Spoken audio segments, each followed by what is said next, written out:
Cenas que ensinam. O amigo parece ter compreendido o significado da água, a água da paciência. Agora já sabe. Se tiver muitas reclamações, água. Lisas, eu não vou parar enquanto eu não souber tudo o que está acontecendo. Quem sabe não teremos algumas respostas? Olá, André. Meu nome é Clarencio. Clarencio, antes de tudo, obrigado por ter me resgatado. Eu não gosto nem de pensar no que eu passei. Um pesadelo, uma injustiça. O que eu posso fazer por você, André? Eu preciso de explicações. Claro, é compreensível. Depois de todo sofrimento. Mas lamentável que tenha vindo pelo suicídio. O quê? O senhor não sabe o que o senhor está falando. Eu jamais faria isso. O corpo espiritual guarda um histórico de todas as ações praticadas no mundo material. Então deve mostrar que tive uma doença que me tirou a vida. A sua doença é o resultado de uma lei maior. Que lei? Ação e reação. Além do mais, os órgãos do corpo somático possuem incalculáveis reservas, mas não podem suportar ano após ano de maus tratos. O seu aparelho gastrointestinal estava completamente destruído por excessos de todos os tipos. Bem, o termo é autoexplicativo. Um ato realizado durante longos e longos anos, o resultado é um só. Suicídio inconsciente.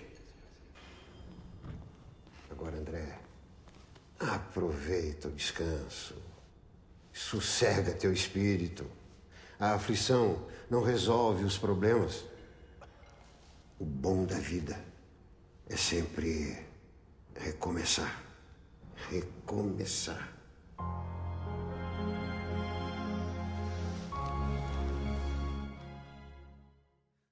Prezados amigos, nós acabamos de assistir neste momento um trecho do filme Nosso Lar, exatamente para motivar o tema que nós vamos hoje aqui conversar com os nossos amigos, que aqui estão, a respeito de suicídio inconsciente. Vocês assistiram aqui André Luiz, ao chegar exatamente ao plano espiritual, foi taxado como suicida. E exatamente o suicídio inconsciente é o tema de hoje. Aqui com o nosso irmão Carlos Alberto, da Fraternidade Irmão Rodolfo, e o nosso irmão Roberto Barbosa, do Farol de Ismael. E vamos, então, começar. Ora, o que vem a ser suicídio inconsciente? Suicídio inconsciente é todo aquele vício que o ser humano tem e, inconscientemente, ele não se previne das causas que vão advir da sua falta de sensatez ou de sua negligência. O que ele faz? Se ele é viciado em álcool, ele vai se suicidando inconscientemente, se matando aos poucos, no vício do jogo, no vício do sexo. Então, todos esses vícios que não são moderados, eles vão levando ao suicídio inconsciente. E é por isso que eles sofrem as penalidades das suas vidas que virão no futuro. Roberto, você teria alguma complementação? Assim, entre o corpo físico e o espírito, o perispírito, é onde exatamente se registra todos os efeitos daquilo que você fez com o corpo físico, em fumando, em se registrando no perispírito, que é a nossa caixa preta, tudo aquilo que você fez. O perispírito é aquele que registra o que você faz com ele. O corpo físico é aquele que mostra o que o seu perispírito registrou já de uma outra vida. Ou seja, se você traz um câncer, se você traz uma enfermidade no corpo físico, você já tem o registro vindo a caminho, muita coisa que pode ser dissipada. Então, o André Luiz, ele se espantou, né, ao ser chamado de suicida, né? E nós? Como é que nós poderemos nos analisar? Se chegarmos ao plano espiritual, vamos também ser chamados de suicida? Roberto, para você primeiro. O Nelson, na época do desenlace no corpo físico do André Luiz, era uma época, vamos dizer, de inocência.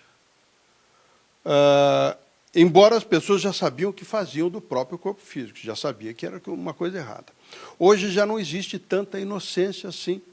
Hoje você já está informado, até na qualidade de espírita, e hoje as demais religiões se informam até por isso, daquilo que você está fazendo com você mesmo. E você, Carlos, o que você acha?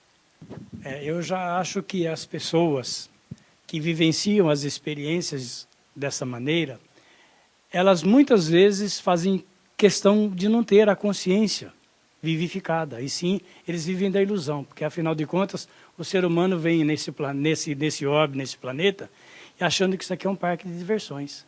Eles não vêm aqui sabendo que tem que se depurar, que fazer uma reforma moral, que procurar elevar-se espiritualmente. Eles acham que o corpo físico é um mero instrumento, onde se somatizam os ódios, as mágoas, as depressões, os sofrimentos, e aí é onde vão se depurando e vão passando para o corpo físico, onde depois vem o câncer, vem as estomatites, vem as úlceras gástricas, e assim vai.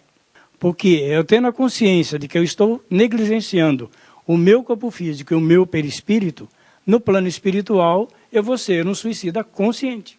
Você sabe, conscientemente você sabe. Agora, para você praticar, é que é o grande problema, você não consegue vencer as suas más tendências, né? Ok. E aí, você chega no plano espiritual, você vai naturalmente ser taxado de... Quando você se depara ao plano espiritual, você vai se deparar com um plano inusitado, né?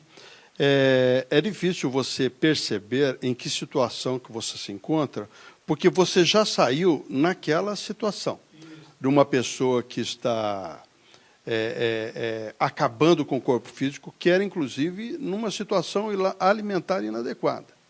Então, você já vai registrar em seu corpo físico, no caso, o perispírito, né?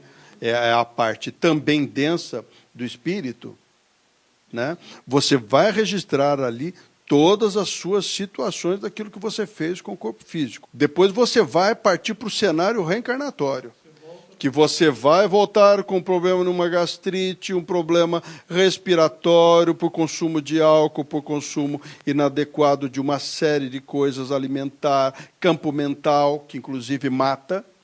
O Carlos, eu gostaria de perguntar para você o seguinte, o André Luiz passou pelo umbral, e a gente sabe que a maioria, como você citou agora há pouco, a maioria das pessoas, né, estão nessa condição de suicidas inconscientes aqui, achando que está tudo bem, mas estão se suicidando. Sim. Todas essas pessoas passarão pelo umbral? Com certeza. Que a única forma de nós nos depurarmos é passarmos pelo umbral. Por quê? Para que nós possamos vislumbrar a nossa própria falha. Senão, nós não passaríamos por lá. Se nós cuidássemos do corpo, do físico e do espírito, nós, com certeza, não passaríamos pelo umbral. Nós, como o André Luiz passou pelo umbral, é que ele se deu conta de que ele tinha que ter trabalhado o plano espiritual, que ele tinha que ter trabalhado o seu espírito em si e deixado um pouco de lado o corpo físico. O corpo físico era somente uma ferramenta que nós adquirimos nessa caminhada para poder fazer com que o nosso espírito cresça. O que fazer para não chegarmos a essa condição de suicidas inconscientes, então? O Nelson, uma situação que nos ensina muito é a condição de nos evangelizar. O evangelho, ou a evangelização nossa, nos lva à reflexão, sabe, daquilo que a gente vai fazer com a gente. Hoje a gente está falando pela televisão, nós estamos falando, eu acredito, que para um público bem maior. Então, o que nós falamos aqui, ele não se restringe à espírita, sabe? Ele se restringe a todo mundo. E tem muita gente aí cuidando do corpo melhor do que a gente. Isso é uma parte que você está lidando com o corpo físico. Agora, você também tem um aspecto de evangelização, de ser uma boa pessoa. Que é o corpo mental, né? Cuidar do corpo mental. Ok.